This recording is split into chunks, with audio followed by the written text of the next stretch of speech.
आता याच्या पुढच्या स्टेपकडे जाऊया की यांची जी कंपनी मी जे सांगितलं JM Mhatre infra private limited, तर ही कंपनी काय, त्या कंपनीची माहिती तुम्हाला बेसिक सांगतो. हे सांगणं याच्यासाठी गरजेचं आहे, ज्यावेळेस कुठलाही घोटाळा होतो तर तो घोटाळा होण्यामागं कुठले कुठले कारणं असू शकतात, कसा बेस तयार झालेला असतो आणि एक कंपनी लहानापासून मोठी कशी होते आणि त्याच्यामध्ये एक काय म्हणतात एक्सलन्सी कशी येते, तर ते दाखवण्याचा मी प्रयत्न करतो. तर ही कंपनी सुरू झाली 1985ला, पार्टनरशिप फर्म म्हणून सुरू झाली आणि 29 जानेवारी 2010ला हिचं प्रायव्हेट लिमिटेड कंपनीमध्ये रूपांतर झालं आणि 2010 नंतरच ही कंपनी मोठं व्हायला सुरुवात झाली, ती ग्रो करायला सुरुवात झाली.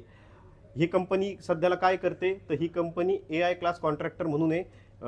म्हणजेच ही कंपनी काय करते, तर रस्त्यांचं बांधकाम करते, पुलांचं बांधकाम करते, बंदरांचं बांधकाम करते, पाणी पुरवठ्याचे प्रकल्प करते, रेल्वेचे प्रकल्प करते. NHAI म्हणजे राष्ट्रीय महामार्ग प्राधिकरण जे आहे ते प्राधिकरणाचे जे काही प्रकल्प आहेत ते प्रकल्प पूर्ण करण्याचं काम करते. हेच नाही तर मोठ्या कंपन्यांसोबत काम करते, जसं की रिलायन्स असेल, L&T असेल किंवा इतर ज्या कंपन्या आहेत त्या कंपन्यांसोबत काम करण्याचं ही काम कंपनी करते. त्यांना काही सुविधा असतील किंवा इतर ज्या छोट्या छोट्या गोष्टी असतील ते पुरवण्याचं काम ही कंपनी करते. पण ह्या कंपनीचे प्रोजेक्ट जे आहेत ते अजिबात लहान नाही आहेत. मुंबई गोवा हायवेसारखा मोठा प्रकल्प त्यांच्याकडे होता. मुंबई पुणे महामार्गाचे छोटे मोठे कामं होते ते त्यांच्याकडे होते. JNPTचं जे काही काम आहे ते त्यांच्याकडे होतं. आता मी तुम्हाला हे दाखवतोय की या कंपनीकडे कुठले कुठले प्रोजेक्ट होते आणि त्याची किंमत काय होती.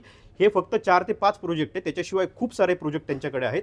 मात्र ते कुठले कुठले होते, तर मुंबई गोवा महामार्ग जो आत्तापर्यंत पूर्ण झालेला नाही आहे, बऱ्याच ठिकाणी तो अपूर्ण आहे, गेल्या कितीतरी वर्ष याचं काम चालू आहे, तो मुंबई गोवा महामार्ग यांच्याकडे होता. बऱ्याच ठिकाणी जे पॅचेस होते तिथं तुम्ही यांच्या पाट्या पाहिलेल्या असतील, तर हे होते JM म्हात्रेंचा जे काही प्रकल्प होता त्याच्या माध्यमातून ही कामं चालू होते. तर 151.26 कोटींचं यांच्याकडे काम होतं.